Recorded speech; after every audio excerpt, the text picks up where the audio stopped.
शरद पवार यांची मुलगी सुप्रिया सुळे आणि एकंदर सगळंच कुटुंब राज्याच्या राजकारणात कायम चर्चित असतं. काही दिवसांपासून या कुटुंबावर दुःखद प्रसंग घडला, परंतु आता याच कुटुंबातून एक आनंदाची बातमी समोर येत आहे. राष्ट्रवादी काँग्रेसच्या शरद पवार गटाच्या खासदार सुप्रिया सुळे यांची कन्या रेवती सुळे यांचा विवाह निश्चित झाल्याच्या बातम्या येऊ लागल्या आहेत. विशेष म्हणजे या लग्नासाठी केंद्रीय मंत्री नितीन गडकरी व मुख्यमंत्री देवेंद्र फडणवीस या नेत्यांनी यशस्वी मध्यस्थी केल्याचेही बोलले जात आहे. राजकारणात एकीकडे टोकाचा विरोध आणि दुसरीकडे कौटुंबिक मंगल कार्यात जवळी करणाऱ्या या सगळ्याच नेत्यांच्या या निमित्ताने चर्चा सुरू झाल्या आहेत. नेमकं काय झालंय? सुळे कुटुंबाचा होणारा जावई कोण? लग्नाच्या राजकीय चर्चा का सुरू झाल्यात?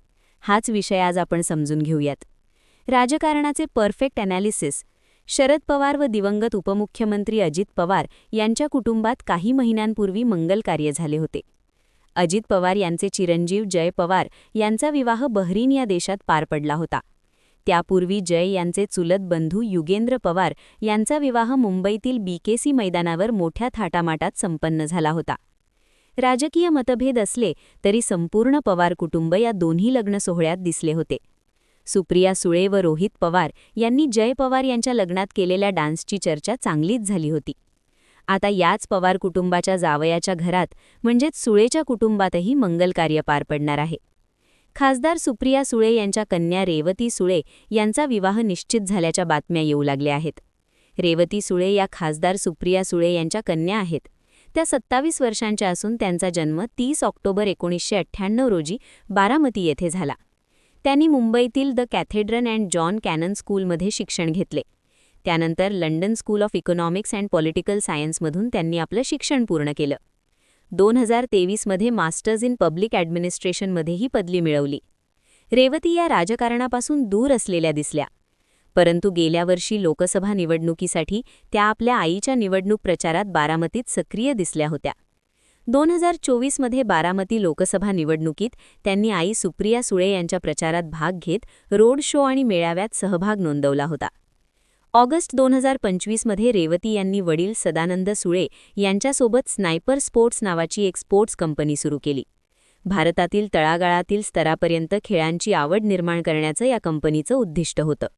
स्नायपर स्पोर्ट्स भारतातील व्यावसायिक बास्केटबॉल लीगच्या माध्यमातून सक्रिय आहे. त्या सोशल मीडियावर फार सक्रिय नसल्या तरी आई सुप्रिया सुळेसोबत त्यांची अनेकदा चर्चा होते. याच रेवती सुळे यांच्या लग्नाच्या चर्चा सध्या होऊ लागल्या आहेत. रेवती सुळे यांची मैत्रीण माजी मंत्री सुशीलकुमार शिंदे यांच्या कन्या स्मृती शिंदे यांनी सोशल मीडियावर केलेल्या एका पोस्टमुळे या चर्चा सुरू झाल्या. स्मृती शिंदे यांनी सोशल मीडियावर आपली मैत्रीण रेवती सुळे आणि तिच्या होणाऱ्या पतीला शुभेच्छा दिल्याने या पोस्टची चर्चा रंगली. रेवती सुळेचे लग्न नागपूर येथील व्यावसायिक सारंग लखानी यांच्यासोबत ठरल्याचे या पोस्टमध्ये सांगितले गेले. स्मृती शिंदे यांनी रेवती आणि सारंग यांचा एकत्र फोटो पोस्ट करत या जोडप्याला भावी आयुष्यासाठी शुभेच्छा दिल्या. तसेच सुप्रिया सुळे आणि सदानंद सुळे यांचेही अभिनंदन केले. रेवती यांचा भाऊ विजय सुळे यांनीही आपल्या सोशल मीडिया अकाउंटवरून या बातमीला दुजोरा देत बहिणीचे अभिनंदन केले. आता सुळे कुटुंबाचा होणारा जावई सारंग लखानी हे कोण आहेत? या चर्चा सुरू झाल्यात. सारंग अरुण लखानी हे विश्वराज ग्रुप ऑफ कंपनीचे संचालक आहेत. ही नागपूरमधील कंपनी असून जलव्यवस्थापनाच्या क्षेत्रात कार्यरत आहे. जलसिंचन, सांडपाण्यावर प्रक्रिया, पाणी व्यवस्थापन यासारखे प्रकल्प ही कंपनी हातात आहे.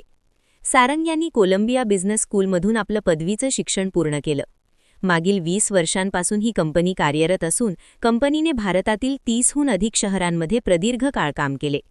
ग्रामीण पाणी समस्या, सिंचन व्यवस्थेबरोबरच देशातील 2500 गावांमधील सौर ऊर्जेच्या माध्यमातून पाणी व्यवस्थापन हातावलं आहे. ही कंपनी जगातील अव्वल 50 खासगी जलव्यवस्थापन करणाऱ्या कंपन्यांच्या यादीत 24व्या स्थानी आहे. मॉल्डिव्जमध्ये पाणी व्यवस्थापनाच्या कामासाठी भारतीय पंतप्रधानांकडून या कंपनीला सर्वोत्तम काम करणारी कंपनी म्हणून पुरस्कार मिळाल्याचं कंपनीसंदर्भात लिंकनवर उपलब्ध माहितीमध्ये म्हटलं आहे. आता या सोयरिकीची चर्चा अजून एका कारणाने सुरू आहे. लखानी कुटुंब हे नागपूरचे असल्याने केंद्रीय मंत्री नितीन गडकरी व मुख्यमंत्री देवेंद्र फडणवीस यांचे ते अगदी जवळचे समजले जाते. केंद्रीय मंत्री नितीन गडकरी आणि महाराष्ट्राचे मुख्यमंत्री देवेंद्र फडणवीस यांच्या मध्यस्थीने रेवती सुळे यांचे लग्न ठरल्याची माहिती काही बातम्यांमध्ये देण्यात आली आहे.